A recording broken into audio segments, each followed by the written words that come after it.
नमस्कार साथियों, आप लोगों का बहुत बहुत स्वागत है आपके अपने YouTube चैनल प्रेरणा स्टडी सेंटर पे। तो हम लोग क्लास 11th की मैथ को डिस्कस कर रहे थे। Class 11th NCERT math book के हिसाब से समुच्चय का जो प्रश्नावली 1.2 है उसके प्रश्न नंबर 4 तक की सारी सवालें सॉल्व करा दी गई थी और उम्मीद है कि अब तक की चर्चा में आप लोगों को कोई भी समस्या ना रही होगी। कोई भी समस्या हो तो आप लोग एक बार उसे कमेंट जरूर कीजिएगा। तो आज बारी थी 5वां और 6वां क्वेश्चन को सॉल्व करने की। इसके लिए आपको जो आगे के 2 क्वेश्चन थे उनकी डिटेल में जानकारी 2 वीडियो में मिल चुकी है। अभी तक आप लोगों ने यदि इस चैनल की थ्योरी नहीं पढ़ी है तो यहाँ पे ऊपर एक कोने पे आई बटन दिख रहा होगा, वहाँ पे जाइए और पहले उस जो समुच्चय के लिए रिक्वायरमेंट थ्योरी है इस प्रश्नावली तक सॉल्व करने के लिए, तो उसके लिए आपको 3 वीडियो प्रोवाइड किए गए हैं। पहले उन 3 वीडियो को देख लीजिए, उसके बाद ये प्रश्नावली बिल्कुल ही आसान हो जाएगी आपके लिए। फिर चाहे आप लोग यह वीडियो देखें या ना देखें, आप खुद से भी सॉल्व कर सकते हैं।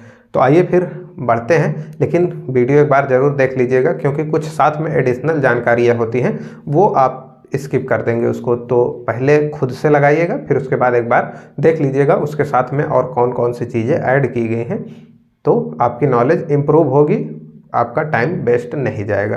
तो आइए बढ़ते हैं, आज क्वेश्चन नंबर 5 को सॉल्व करना स्टार्ट। तो यहाँ पे आपको स्क्रीन के कोने पे एक क्वेश्चन नंबर 5 की कटिंग दिख रही होगी, आप लोग उसमें देखिए। हम यहाँ पे देखते हैं बुक में क्वेश्चन नंबर 5 क्या कह रहा है। तो यहाँ पे क्वेश्चन नंबर 5 में कह रहा है कि क्या निम्नलिखित समुच्चय युग्म समान है, कारण सहित लिखिए। कारण बेसिकली यही लिखना है, मतलब दिखा देना है कि यदि समान है तो क्यों समान है और समान नहीं है तो क्यों समान नहीं है। तो देखिए इसमें जो एक समुच्चय दिया हुआ है ए पार्ट, उसमें कह रहा है सीधे जो ए पार्ट है, जो मतलब फर्स्ट पार्ट है, तो जो उसमें ए समुच्चय दिया हुआ है इसमें केवल 2 और 3 ये 2 अवयव हैं। और जो अपना बी पार्ट दिया हुआ है उसमें क्या कह रहा है, तो उसमें कह रहा है कि मतलब वही सब एक्स सच दैट एक्स वगैरह लिखकर ये समीकरण एक दिया हुआ है। समीकरण कौन सा दिया हुआ है, तो x square plus 5x plus 6 equal to 0 के मूल हैं का एक हल है। तो बेसिकली ये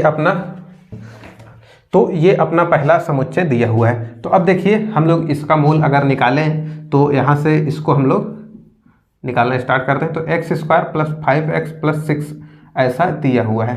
तो अब देखिए इसका हम लोग 2 टुकड़ा ऐसा करें कि जोड़ने पर यह संख्या है और गुणा करने पर यह। तो 2 और 3 ऐसी संख्या है कि जोड़ दें तो ये आ जाएगा, गुणा कर दें तो ये। तो इसको x square plus 2x plus 3x के रूप में तोड़ देते हैं हम लोग और यहाँ से प्लस 6 इसको ऐसा ही रहने देते हैं। इक्वल टू में 0 है। अब उसके बाद इसको देखिए, तो यहाँ से x कॉमन हो सकता है, तो x कॉमन लिया तो यहाँ से बचा x प्लस 2 और यहाँ से जब 3 कॉमन लिया प्लस लगा के प्लस 3 कॉमन लिया तो यहाँ से x प्लस 2 बचा, इक्वल टू में 0 है ही। उसके बाद x प्लस 2 को फिर से कॉमन ले लिया तो इस तरफ से बच गया x प्लस 3 इक्वल टू में 0 है। तो अब देखिए अगर 2 संख्याएं, एक संख्या ये है एक संख्या ये है, अगर 2 संख्याओं का मल्टीप्लाई करने पर 0 आ रहा है तो आप बिल्कुल निश्चिंत होकर कह सकते हैं कि या तो ये संख्या 0 होगी या तो ये संख्या। अगर ये संख्या 0 है तो हम लोग इसको ऐसा लिख सकते हैं कि x प्लस 2 इक्वल टू 0। अब तक तो आप लोगों ने यही सुना होगा कि इन दोनों को 0 के अलग अलग बराबर रखते हैं। क्यों बराबर रखते हैं, तो यही उसका कारण है कि यदि 2 संख्याओं का गुणनफल 0 आ रहा है तो यह एकदम श्योर है कि उसमें से एक संख्या 0 होगी, तभी ऐसा संभव है। अदरवाइज आप कोई भी संख्याएं 2 अशून्य संख्याओं का गुणनफल कभी भी शून्य नहीं आएगा। तो या तो ये होगी या तो ये, तो दोनों को बारी बारी रख कर चेक करते हैं। तो यहाँ से x बराबर निकल कर आता है -2 और यहाँ से x प्लस 3 बराबर जब 0 रखते हैं तो ये निकल कर आता है x बराबर -3। तो ये जो समुच्चय b है ये तो निकल कर आया कितना, -2 एंड -3। तो अब क्या ये दोनों बराबर हैं, तो यहाँ पे 2 3 आ रहा था, यहाँ पे -2 -3। तो देखिए चिन्ह वैलिड होता है, यानी कि ये चिन्ह अगर अलग अलग है तो ये समान नहीं माने जाएंगे। अगर इनका क्रम इधर उधर होता तब ये समान मान लिए जाते हैं। तो इसलिए इनको हम लोग नकार देंगे कि ये दोनों सेम है। तो ये हो जाता है इसका जो प्रश्न नंबर 5 था उसका पहला पार्ट कि ए और बी समान नहीं है। तो अब आइए इसका देखते हैं दूसरा पार्ट। तो अब जो इसका दूसरा पार्ट है उसमें 2 समुच्चय दिए हुए हैं, ए और बी समुच्चय ए में कह रहा है कि x सच दैट, यानी कि सभी x शब्द फालो का एक अक्षर है, और इसमें y यूज किया है, तो सभी y शब्द वुल्फ का एक अक्षर है। तो देखिए अगर इसको, ये तो गुण विधि में लिखा हुआ है, इसको अगर रोस्टर विधि में हम लोग लिखते हैं, क्योंकि कंपेयर करने में आसान हो जाता है रोस्टर विधि, तो इसको अगर लिखते हैं तो देखिए f एक बार आएगा, O यहाँ पे आ गया, अब यहाँ पे नहीं आएगा, L यहाँ पे आ गया, अब यहाँ नहीं आएगा, W एक बार है आएगा। तो अपने पास कौन कौन से अक्षर बचे, तो F बचा, O बचा, L बचा और W, ये 4 अक्षर बचे, क्योंकि रिपीटेशन अलाउ नहीं होती। और इसको देखा जाए तो इसमें सभी एक एक बार लिखे हुए हैं, तो अगर B को हम लोग रोस्टर रूप में लिखें तो इसमें W आएगा, O आएगा, L आएगा और F आएगा। तो देखिए क्या वही वर्ड है इसमें, सॉरी वर्ड कहना नहीं ठीक होगा, अक्षर यानी कि लेटर।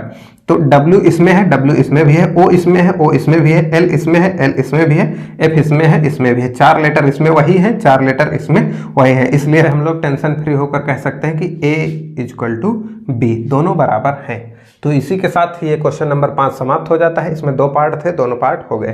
तो अब आइए बढ़ते हैं इस प्रश्नावली का लास्ट प्रश्न, जो प्रश्न नंबर 6 है, तो उसको भी सॉल्व कर लिया जाए।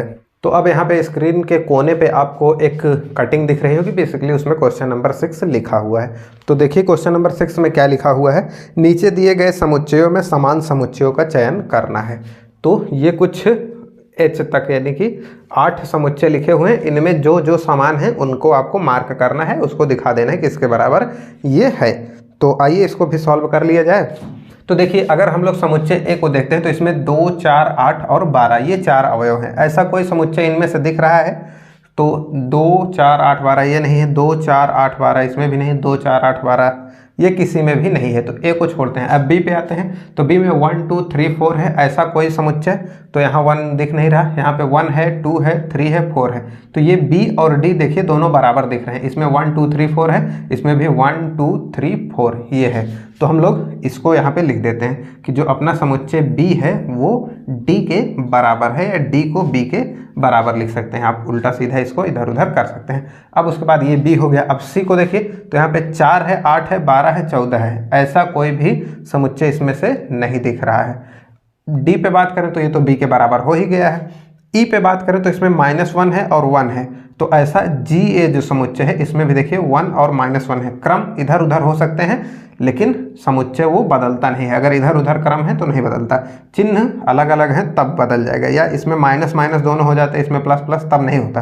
लेकिन देखिए ये इधर है, ये इधर है बस, तो ये भी बराबर हो जाएंगे। तो जो ई सेट है वो सेट जी के इक्वल है। उसके बाद यहाँ तक हो जाती बात। F 0 और A है, ऐसा कोई समुच्चय नहीं दिख रहा है। G में इसके बराबर हो ही चुका है। H भी किसी के बराबर 0 और 1 किसी में नहीं दिख रहा है। इसमें 0 1 है, इसमें 0 और A है, तो ये दोनों एक बात नहीं है। तो यही दोनों आपस में बराबर थे। तो उम्मीद है कि इसका सॉल्यूशन आपको अच्छे से क्लियर हो गया होगा। अगर आपको इसकी सॉल्विंग में कोई प्रॉब्लम आ रही हो तो उसको कमेंट कीजिएगा, वो प्रॉब्लम जरूर दूर की जाएगी।